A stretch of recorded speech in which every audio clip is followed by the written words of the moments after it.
এই কবরে মাত্র 3.5 হাত দূর। এই যে বাঁশের চাউনি দিয়া দিলাম, বরফ পাতার চাউনি দিয়া দিলাম রে, হাজার হাজার মন সেই মায়ের বুকের উপরে চাপা দিয়ে চলে আসলাম। মায়ের শেষবারের মতো বাঁশের পাকা দিয়ে মায়ের চেহারাটা, কাপনটা একটা নজর দেখে নিলাম। মা গো, এই যে আমি তোমার আদরের ছেলে, ও আদর চলে যাচ্ছি, মার জীবনে কখনো দেখা হবে না। হিরে বাপ হারাইনা বাইরা রে, ও মা হারাইনা বাইরা, তুই চোখের পানি কার জন্য জমা রেখে দাও। সেই মা বাবার জন্য চোখের পানিগুলো ছেড়ে দিয়ে একটা ডাক দিয়া বলো, মাবুদ, এই মুহূর্তে আমাদের মা বাবাকে তুমি জান্নাতুল ফেরদাউসের মেহমান বানাইয়া নিও, বলি আমিন। মা বাবার জন্য দোয়া করতে রাজি আছেন কি নাই?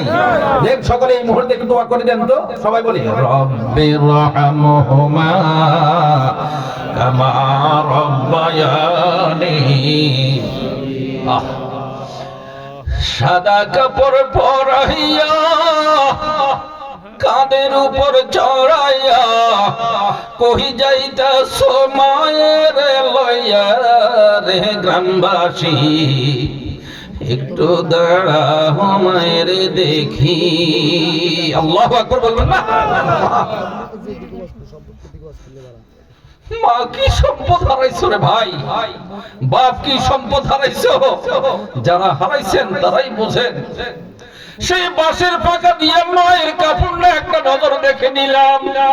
মা গো, জীবনের জন্য শেষবারের মতো দেখি বাড়ির দিকে রওনা দিলাম রে। ওই মা বাপ যদি সামানটা নিয়ে যাইতে পারে, ऐशा वशरत के लिए इंसान ही, ऐशा वशरत के लिए इंसान ही, याद रख तो बंदा है मेहमान नहीं, जब तक जिंदगी है याद लाही कीजियो, जब तक जिंदगी है याद लाही।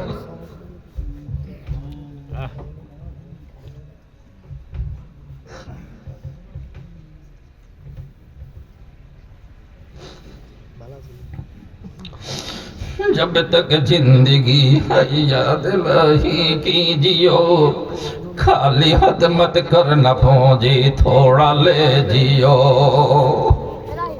मागो আব্বা, ও ভাই, জীবনের জন্য চিরবিদায় দিয়ে বাড়ির দিকে চলে যাচ্ছি গো মা, আর কশিন কালের জন্য আপনার সাথে দেখা হবে না।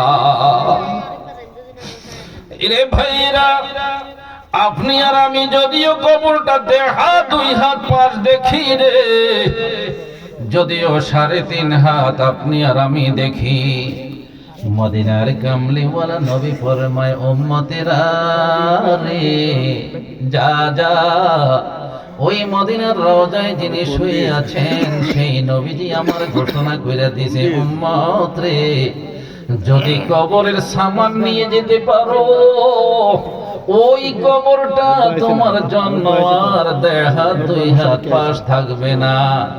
লম্বা তোমার মতো তোমারও যে লম্বা করছে না, এটাও থাকবে না। আল্লাহর রাসূল ফরমায়, ও আমলওয়ালা ভাইরা, নামাজি ভাইরা, রোজাদার ভাইরা, কোরআনওয়ালা ভাইরা, সুন্নাহওয়ালা ভাইরা, আল্লাহর কসম রে, মদিনার নবী ফরমায়, রে আমার উম্মত, যদি তুমি এমনি ভাবে আল্লাহওয়ালা হয়ে আমল নিয়ে কবরের ভিতরে যাইতে পারো, আল্লাহ পাক তোমার কবরটাকে চিকনা, এই কবরটাকে এমন ভাবে প্রশস্ত করে দিবে, তোমার নজর যেতটুকু যায় অতটুকু তোমার কবর তোমার দখলে চলে আসবে, বলে সুবহানাল্লাহ। এমন একটা কবর আমাদের সামনে রয়ে গেছে রে। ইরে বেনামাজি ভাইরা, ও বেরোজগারি ভাইরা রে, বেপরদিগি মায়েরা, যারা গভীর রজনীতে আমি আব্দুল ওয়াদুদের আওয়াজগুলা শুনতেছেন গো মা, নামাজীদের জন্য এমন পুরস্কার আমার আল্লাহ কবরের ভিতরে রেখে দিয়েছে রে। আর আপনাদের জন্য যারা বেনামাজি, যারা বেরোজগারি, সুদখোর, ঘুষখোর, যারা পরের হোক মারুন্যা ভাইয়েরা যারা আছেন এই মজলিসের ভিতরে, আমার আল্লাহ আপনাদের জন্য কেমন ব্যবস্থা রেখেছে। যখনই আপনি আর আমি তাদেরকে মাটি চাপা দিয়ে রওনা দেই, মদিনার কামলিওয়ালা নবী ফরমায় ওই কবরের ভিতরে এমন ভয়ঙ্কর ফেরেশতারা আসবে রে, ওই ফেরেশতাদের চেহারা দেখে তারা এমন জোরে একটা চিৎকার মারে, এরে বেরোজগারি ভাই, ও বেনামাজি ভাইরা রে, কেমনে যাইবার সামনের এই কবরের ভিতরে এমন একটা চিৎকার দেয়। মদিনার কামলিওয়ালা নবী ফরমায় ওই কবরবাসীর আওয়াজ রে, মানুষ আর জিন জাতি ছাড়া সকল প্রাণী তার আওয়াজটা শুনতে পায়।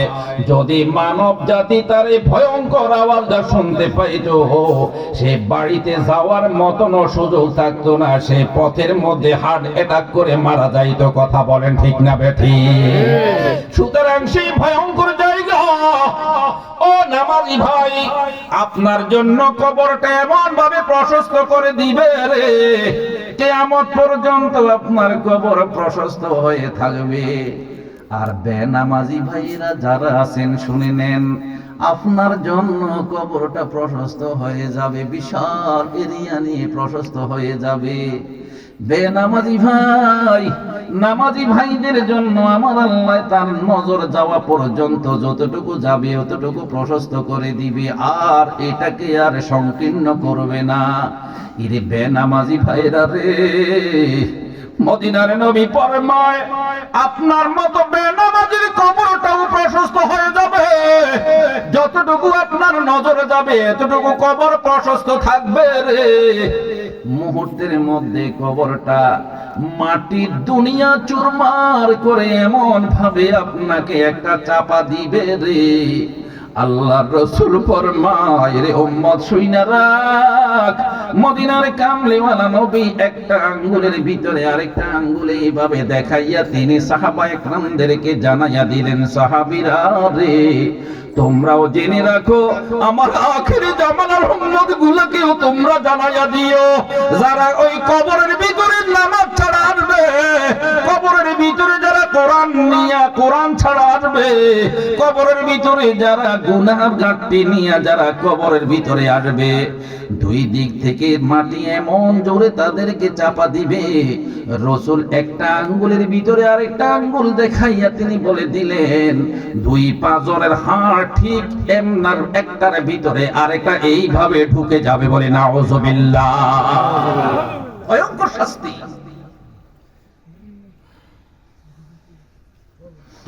আলহামদুলিল্লাহ, যারা নামাজ পড়েন, রাসূলের সুন্নায় চলেন, সুবহান রাব্বিয়াল আলা জীবনে কতবার বললেন, আলহামদুলিল্লাহি রাব্বিল আলামিন জীবনে কতবার বললেন, বিসমিল্লাহির রহমানির রহিম জীবনে কতবার বললেন, আউযু বিল্লাহি মিনাশ শাইতানির রাজিম জীবনে কতবার বললেন, আল্লাহু আকবার জীবনে কতবার বললেন, আল্লাহর নাম রব কতবার বললেন।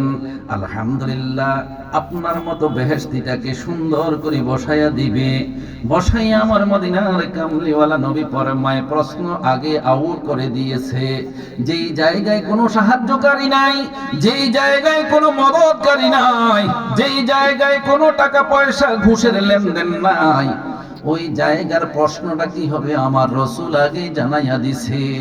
হিরে আব্দুল ওয়াদুদ, ওই কবরের ভিতরে তুমি একা একা থাকবে, নাই তোমার কোনো সাহায্যকারী নাই। শোনো, ওই কবরের ভিতরে তোমাকে কি প্রশ্নটা করবে? এক নাম্বার প্রশ্ন, মান রাব্বুকা, তোমার রব হলেন কে? আল্লাহু আকবার কইতে না মিয়া, মান রাব্বুকা, তোমার রব কে? এখানে মানিল্লাহ এই কথা বলবে না, রব বলবে। কেন বলবে এটাও লেখছে। বাবারে, যখন আমরা রূহের জগতে ছিলাম তখন আল্লাহ যে ছিলেন ওই আল্লাহ তিনি তার পরিচয় দিয়েছেন, আলাস্তু বিরাব্বিকুম, তখন আমরা বলেছি হ্যাঁ। এই তখন থেকে রব শব্দটা শুরু হইয়া গেছে। এই জন্য আমার আল্লাহ দৈনিক 5 বার বারবার যারা নামাজ আদায় করছে 2 রাকাতের মধ্যে 4টা সিজদার মধ্যে কয়বার সুবহান রাব্বিয়াল আলা বলছে, রব্বানা লাকাল হামদ কয়বার বলছেন? শুধু রব আর রব, রব আর রব। ওমা কথা কয় না, ঠিক না বে ঠিক? আমার আল্লাহ করি বান্দারে, রূহের জগতে তোমরা আমি আল্লাহকে রব বলে স্বীকার করে এসেছো, আসো বলিও না রব রব রব রব, তোমার মরণ পর্যন্তই বলতে থাকো। আর যখন তোমাকে একা একা কবরের ভিতরে রেখে চলে আসবে, ওই দিন ঠিক তোমাকে আমি আল্লাহর ব্যাপারে রবের কথাটাই জিজ্ঞাসা করবে। বান্দা বান্দি রে, দুনিয়ার জমিনে যারা বেশি বেশি আল্লাহকে রব হিসাবে স্বীকারোক্তি দিয়েছেন, ওই কবরের ভিতরে প্রশ্নের জবাবটা রব্বি আল্লাহ কইয়া চিৎকার মারাবে। বলে সুবহানাল্লাহ। সুবহানাল্লাহ। এবারে একজন বাকি থাকবেন না, সকলে জবান খুলে বলেন রব্বি আল্লাহ, রব্বি আল্লাহ। সকলে সকলে রব্বি আল্লাহ, রব্বি আল্লাহ। রাদিতু বিল্লাহি রাব্বান ওয়া বিল ইসলামি দীনা ওয়া বিমুহাম্মাদিন সাল্লাল্লাহু আলাইহি ওয়া সাল্লাম নাবিয়্যান ওয়া রাসূলা। দোয়া কি পড়েননি? কথা কয় না, দোয়া কি পড়েননি? এইগুলো কবরের প্রশ্নের উত্তর, পুরোটা হলো কবরের প্রশ্নের উত্তর। মান রব্বুকা, কোনো কথা নাই, রব্বি আল্লাহ। হে ফেরেশতা, কি প্রশ্ন করেছো? রব্বি আল্লাহ, আমার রব হলেন আল্লাহ। এরই পাকে কোরআন এসে দাঁড়াইয়া যাবে। যেই কোরআনটাকে মোহাব্বত করেছেন, কোরআন এসে দাঁড়াইয়া যাবে। কি প্রশ্ন করতেছ? আমার ডিউটি যেটা আমি করতেছি, আল্লাহর এই বান্দাকে জিজ্ঞাসা করতেছি মান রব্বুকা। কোরআনের ভাষা খুলে যাবে।